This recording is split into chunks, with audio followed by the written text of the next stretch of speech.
Come, Holy Spirit, come, and from your celestial home shed a ray of light divine. Come, Father of the poor, come, source of all our store. Come, within our bosom shine. You, of whom quarters the best, you, the soul's most welcome guest. Sweet refreshment here below. In our labor, rest most sweet. Grateful coolness in the heat. Solace in the midst of all. A most blessed light divine. Shine within these hearts of yours, and our inmost being fill. Where you are not, we have not. Nothing good in deed or thought, nothing free from taint of ill. Heal our wounds, our strength renew, and our dryness pour your dew. Wash the stains of guilt away. Bend the stubborn heart and will, melt the frozen, warm the chill. Guide the steps that go astray, and the faithful who adore and confess you, evermore in your sevenfold gift descend. Give them virtue's sure reward. Give them your salvation, Lord. Give them joys that never end. Amen. Alleluia. Please all stand.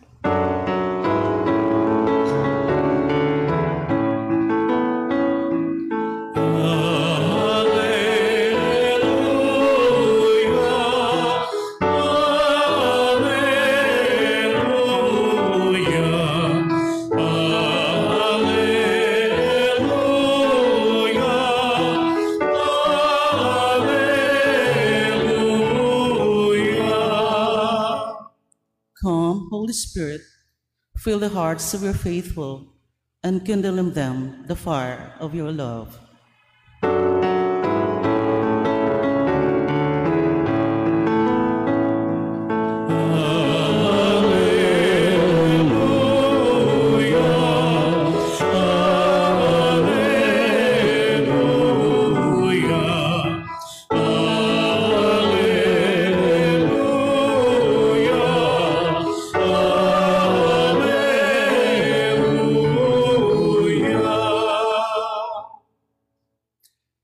The Lord be with you. And with your spirit. A reading from the Holy Gospel according to Saint John. Glory to you, O Lord.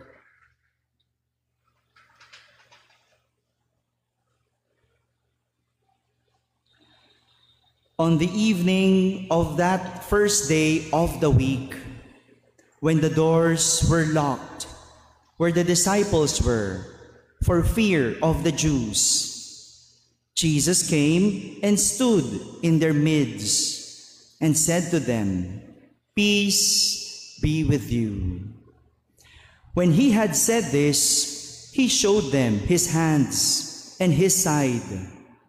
The disciples rejoiced when they saw the Lord.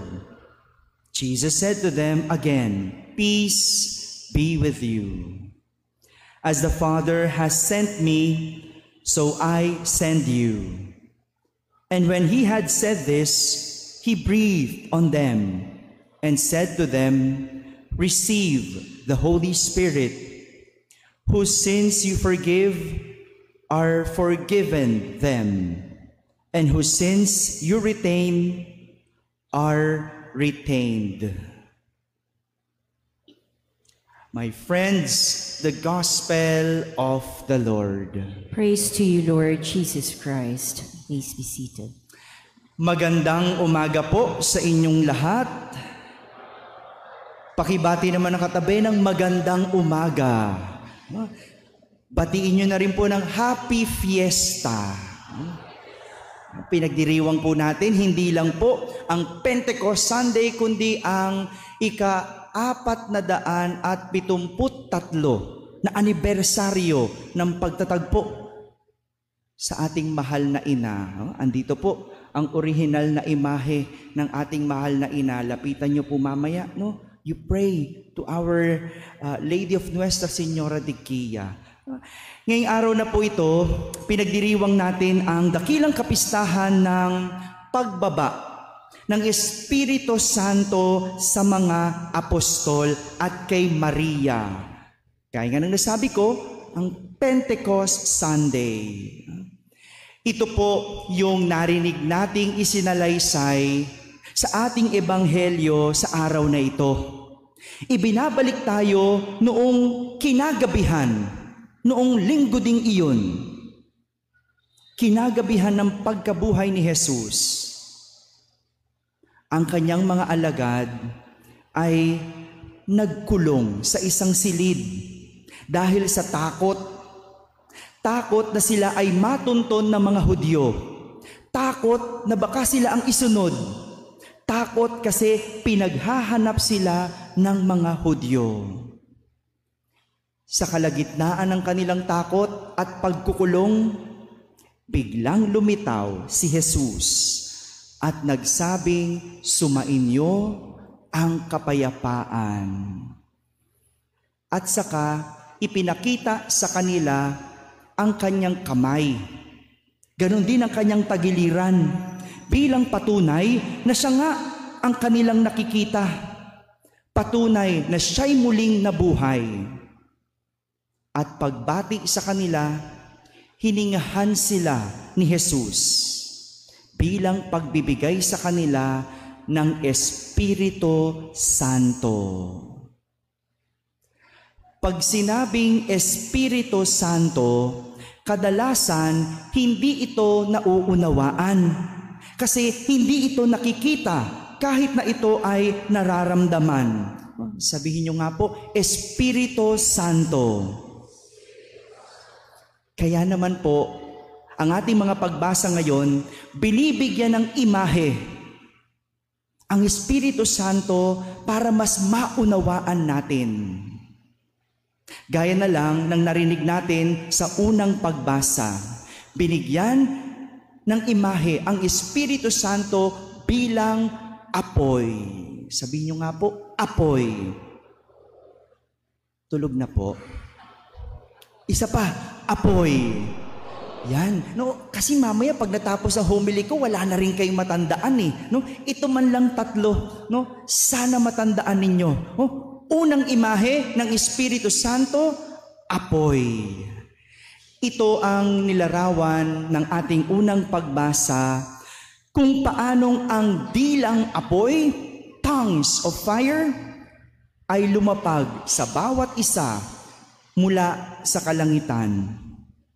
Sila ay napuspos ng Espiritu Santo at sila'y biglang nakapagsalita sa iba't ibang lengguwahe.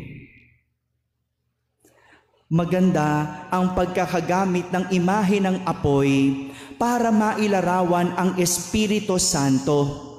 Dahil ang apoy, ginagamit ding simbolo ng malalim na pagmamahal. Kaya nga kapag sinabing nag-aalab ang puso, ibig sabihin malalim ang pagmamahal. Kagaya na lang ng simbolo ng banal na puso ni Jesus o ang Sacred Heart of Jesus. Di ba? Yung puso, mayroong apoy. Dahil nag-aalab ang pag-ibig ni Jesus. Sa mga umiibig na malalim, na nag-aalab na pag-ibig, may mga lengguwahe ng pag-ibig ang nailalabas. Di ba? Meron nga tayong tinatawag na yung 5 languages of love. Di ba? Hello. Alam nyo ba yung 5 languages of love? Di ba? No? So, ganun eh. Merong lengguwahe o sariling lengguwahe ang pag-ibig. Lalo na kapag malalim ito. Alam nyo, naalala ko yung kaibigan ko. Yung kaibigan ko, nung magkasintahan pa lang siya, sila nung kanyang asawa, no? Meron silang ibang lengguwahe, no? Na sila lang nagkakaintindihan. Tanungin niyo po ako, ano yon, Father? Ang tawag nila sa isa't isa, baby. Meron po ba ditong ganon? Pag hindi ka nagmamahal, ang baby, ang ibig sabihin ay sanggol. No? Alam nung hindi nagmamahal, oh. Diba? Pero pag nagmamahal ka, no, baby ang tawag sa isa't isa. Takang-taka ako, ang laki-laking lalaki nung kaibigan ko, baby.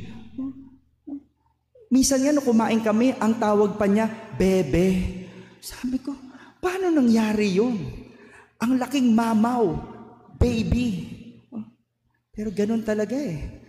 Kapag malalim ang pag-ibig, may kakaibang lengguwaheng nagagawa. May kakaibang lengguwaheng sinasalita. No? Pero alam niyo po ngayon, kasal na sila, hindi na baby ang tawagan nila. No? Artemio na. No? Pagka tinawag, no? Artemio, dalian mo. No? Anyari. No? Baby lang. No? No, makalipas, Artemio na. Kidding aside, but that is the language created by love. Yan ang nagagawa ng pag-ibig. May kakaibang lengguwahe. Lengguwaheng sinasalita ng tunay na umiibig. And I'm very sure, ganyan din tayo. Kapag pinag-usapan ng pagmamahal sa Diyos, iba't iba ang ating lengguwahe. May iba, nag-aalay, nagbibigay sa Diyos. May iba, nagbibigay ng panahon sa Diyos. Kahit na napakalayo, dumadayo, sumisimba. Kasi that's how we show our love to God. May iba, ibang tawag sa Diyos. No? Ang tawag, bro, lods, no? Iba't iba. You create your own language. And this is what happened. And what the Holy Spirit showed us. Yung apoy, bilang isang pag-ibig na nag-aalab, malalim na pag-ibig. Pangalawang imahe ng Espiritu Santo ay ang hininga. Sabihin nyo nga po, hininga. Sabihin nyo lang po, huwag nyo hihingahan yung katabi, ha? Hininga. Sa ating ebanghelyo naman, ibinigay ni Jesus ang Espiritu Santo sa kanyang mga alagad sa pamamagitan ng paghinga sa kanila. Sabay sabing, tanggapin ninyo ang Espiritu Santo. Yung simbolo ng paghinga ay nagpapaalala sa atin noong panahon ng paglikha. Do you remember the creation story? Do you remember yung hinga doon ng Diyos? Sinong hiningahan ng Diyos doon? O ano yung hiningahan ng Diyos? Yung alabok. Diba? At nung hiningahan ng Diyos ang alabok, anong nangyari sa alabok? Nagkaroon ng buhay.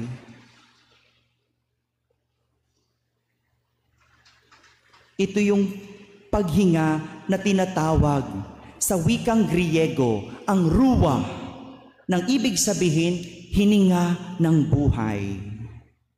When God breathes, it gives life. He gives life. Ibig sabihin, ang Espiritu Santo ay isang nagbibigay ng buhay. Kaya nga, ang paghinga, ang tinitignan natin para malaman kung ang tao ay buhay. Hindi po ba? Pakitignan nga yung katabi, humihinga pa ba? Humihinga pa. Tulog lang, Father. Okay lang yan. Basta humihinga. Ibig sabihin, buhay pa. Kahit nakapikit. Dahil kung wala ang hininga, wala itong buhay.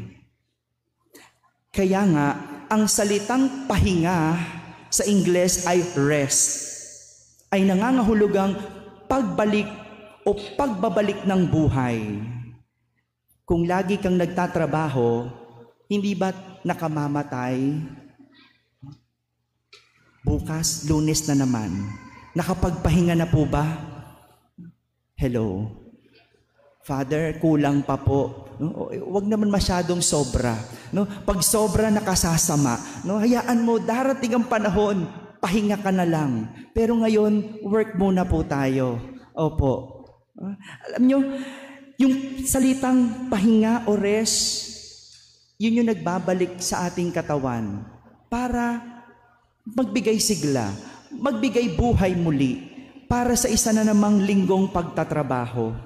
At itong nabibigay ng banal na Espiritu o ng Espiritu Santo, buhay sa tao.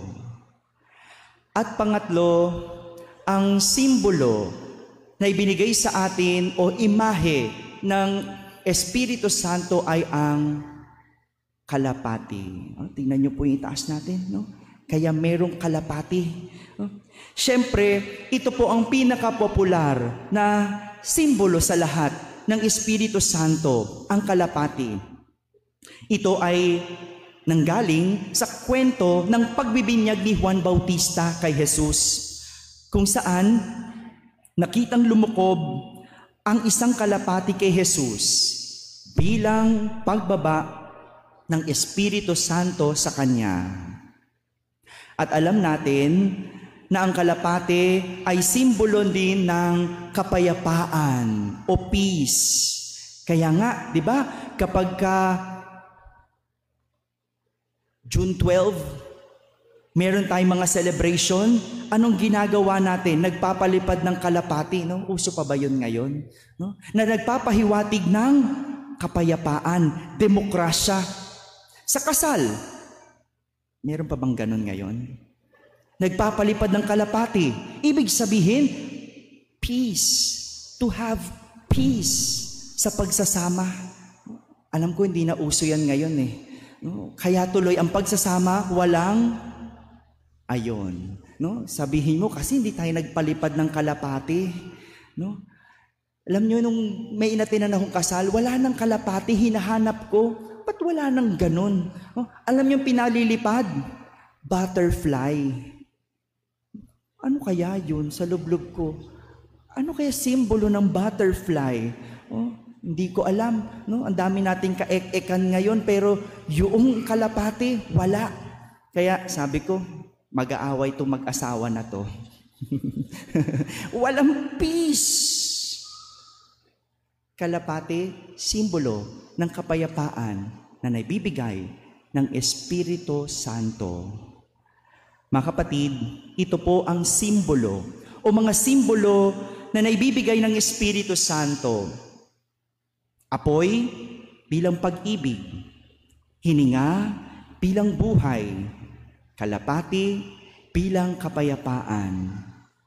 Tinuturing po natin ngayong araw na ito bilang kaarawan ng ating simbahan, ang Pentecostes. Kaya naman, maging sa ating simbahan, makasusumpong tayo ng pag-ibig, buhay, at kapayapaan. Dahil lahat ito galing sa Espiritu Santo. Pinagdiriwang natin ang ating kapistahan, ang pagtatagpo sa mahal na ina, 453 years ago, natagpuan muli ang mahal na ina bilang biyaya sa atin. Kaya naman sa mga naghahanap ng pag-ibig, buhay at kapayapaan, puntahan ang mahal na ina. Tagpuin ang mahal na ina. Buhay dahil si Maria nagbigay ng sarili niyang buhay o nagluwal ng buhay. Siya'y isang ina. Pag-ibig sa kanyang pag-oo sa Diyos, na ipakita niya ang malalim niyang pag-ibig sa Diyos. Kapayapaan, nalala niyo yung kwento ng first miracle sa wedding at Cana, kung saan nawala ng alak, inalis niya ang pangamba sa pamamagitan ng paglapit kay Jesus para magkaroon ng milagro sa kasalan. Kaya naman sa mga naghahanap ng pag-ibig, takbo sa mahal na ina. Huwag takbo sa cellphone, Huwag tatakbo sa bar. Takbo sa mahal na ina.